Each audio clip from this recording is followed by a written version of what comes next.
How old's the kid when it happens? Things like that. So you want to make sure you're looking at these. Like, how we do it so you get this?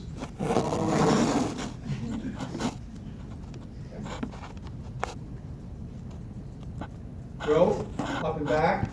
Translation, down and forward. Developmental milestones, okay?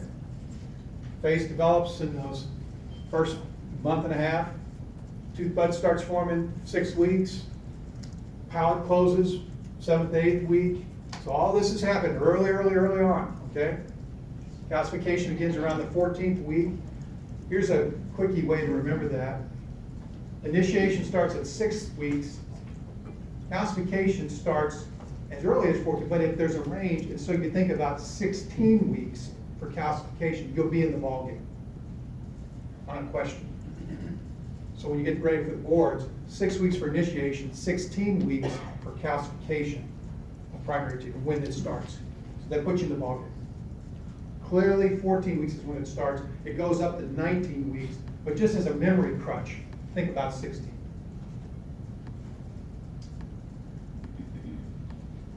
Permanent teeth start calcifying at birth. There's your thing. So you look at that calcification. There it is. Well, this is given in months, but if you change it to weeks, 4th month is about 14 weeks, and take it on down through. So 16 weeks is right in there.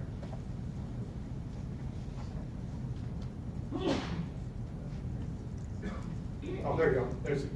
So you see on the weeks how, if you're thinking in terms of, you're taking your national board and they're asking you for the calcification of even of a specific tooth, if you get a number that's in this range, you'll know that's the right answer.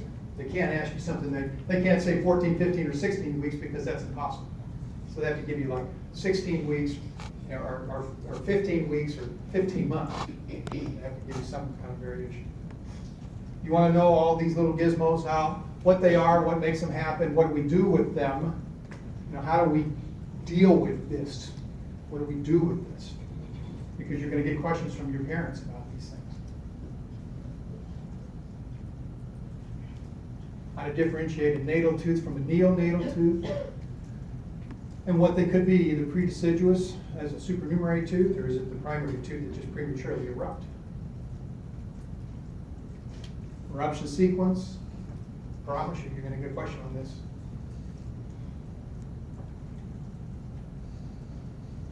Fluoride supplement. We didn't ask any questions yet on that, so I guess you're due for fluoride question. So what would you do, depending on, if you got a scenario of a certain age and a certain amount of fluoride in the water and so on, what do you do with that information in terms of making a recommendation for your patients and whether or not to supplement, and if so, with how much? Of course, you're going to get the space questions again. Any questions about space maintainers? We've kind of beaten that dog, but if you still got a question, let's talk about it. Tanaka Johnson, I promise there'll be a question. Okay, so know how to calculate it. Maybe two.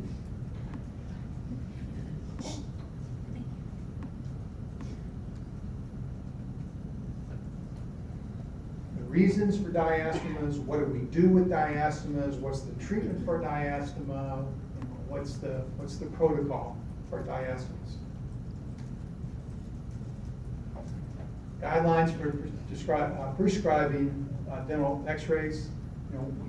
When do we do it? How do we do it? What's the protocol for making the decision based on maybe age, caries risk, new patient, position of the teeth, so on. The slob rule. Knowing how to do that. Your fingers out there. Do this. And then all the different vital pulp therapies will come up. I gave you some sample questions. Today's exam, you'll get more questions like that.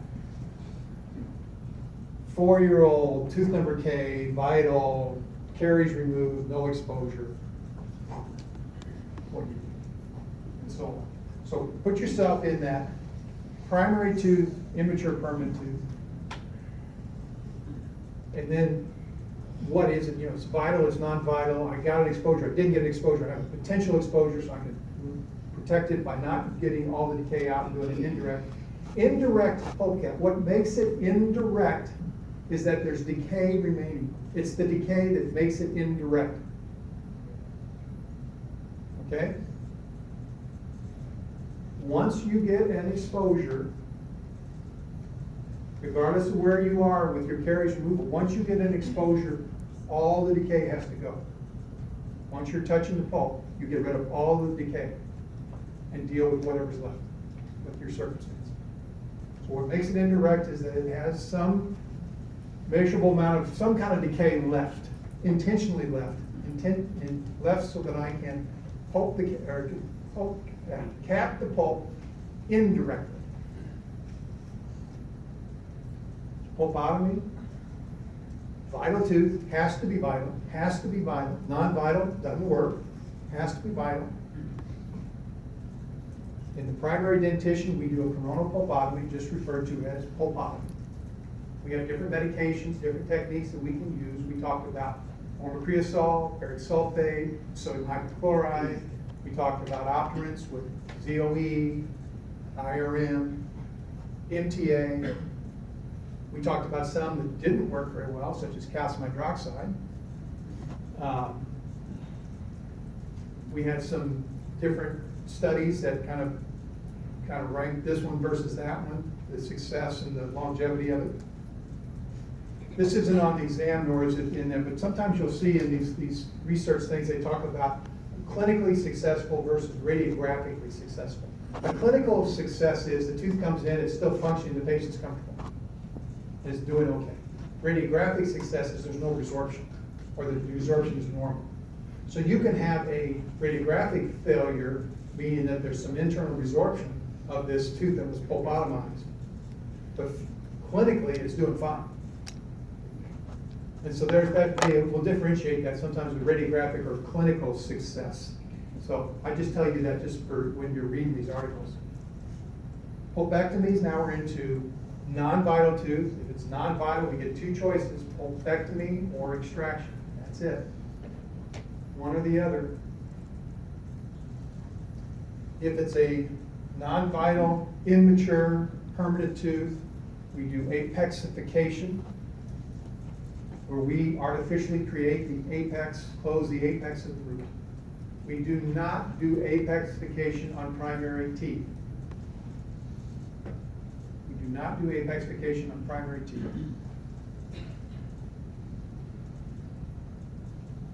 Apexogenesis has got to have vital tissue, and your job is to keep the tooth vital so that the root will continue formation through apexogenesis. If you've got any questions about trauma, look at the dentaltraumaguide.org. It's a kind of a fascinating website. It's worth a look anyway. Has anybody gotten on it? They've got graphics and it's animated. It's fun. You get to see teeth get knocked out. It's pretty cool. Go over generally how to treat things. I would never ask you to do, okay, dosages, or it's been out for 59 minutes as opposed to 61 minutes or something like that. Nah. Global, big ideas, It's a pulse, we put it back, how long do you splint it? It's a pulse that's mature, how soon do you get the root canal? Things like that.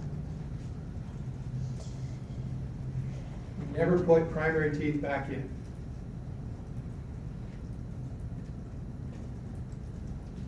We have different solutions, transport solutions, and there seems to be a very distinct preference. They're in an order. Probably be important to kind of know that this one's better than that one. Water is the worst one. Splints, how do we make them? How do we put them on? How long should we leave them on?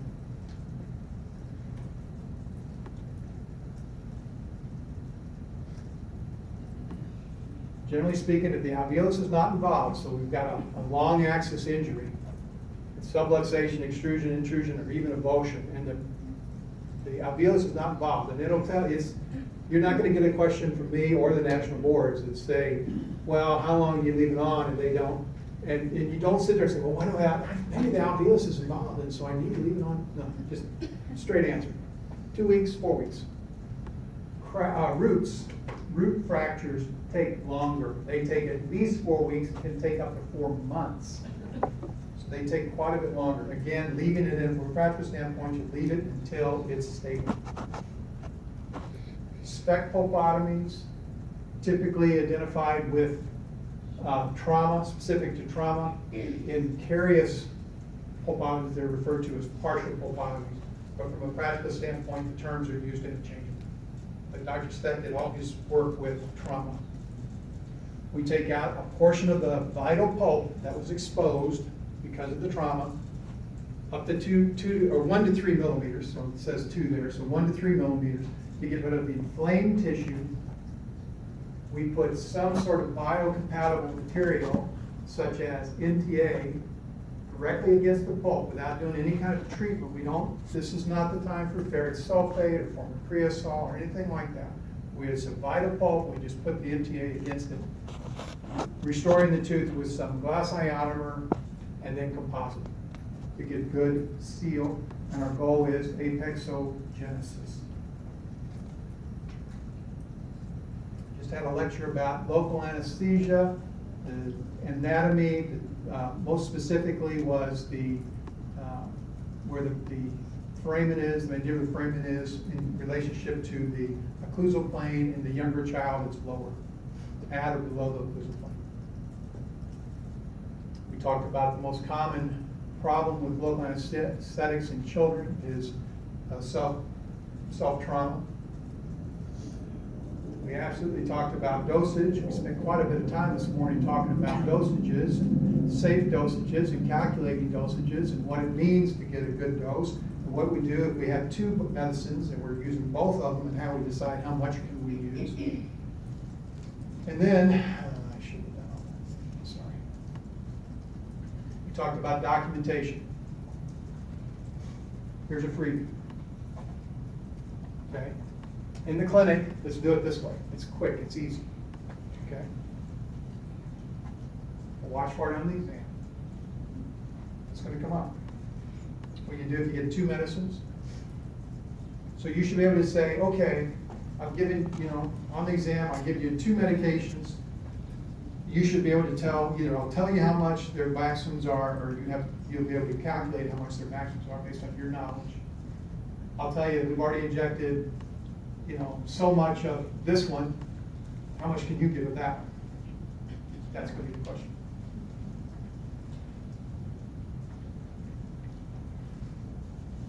And we talked about the Brodsky scale. And really what it is if the tonsils are covering no percentage of the posterior oropharynx, the Brodsky scale is a 0, and it works its way up to where a +4 is tonsils that cover more than 75% of the posterior oropharynx, 35% or more of the posterior oropharynx. And then the final slide you had today was on preoperative or intraoperative medical feedback, and we gave you a little way to calculate what the potential or what the estimated systolic blood pressure was with children by taking 90 plus twice their age to get an estimation of where we should be with systolic.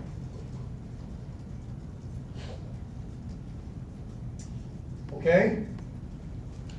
Good?